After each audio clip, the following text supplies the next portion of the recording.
انا لحد دلوقتي بستوعب ازاي الشوط الاول قلت بس انت مستحوذ هتدخل اجوان هتفرك هتدخل اجوان كتير، قاعد بمنن نفسي من جوايا كده ان هتكسب فرق 2 3 بالاداء اللي انت في اول الشوط نازل عامله. مره واحده بقدره قادر زكريا الوردي خطوة يا صاحب الخطوة، نظرة ما بطلبش غير نظرة وانت فاهم وليك نظرة. هنخلص محمود علاء يخش في زكريا الوردي. مالناش حظ في صفقات الزمالك ليه مش عارف، انا حاسس ان في شياط في مخي مش مستوعب ازاي.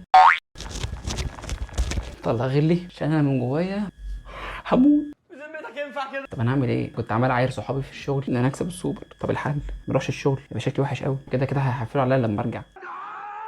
ما انا برضه غشيم، ما كانش لازم انسحب من لساني واقول ده احنا هنقطعكم وهنعمل في خدكم شاورما. مبروك اخواتنا الاهلاويه، مبروك السوبر المصري المره ال 12 واحنا لسه مرنخين مكاننا. هموت يا رب. انت عارف وانا عارف وكتر الكلام ملوش لازمه.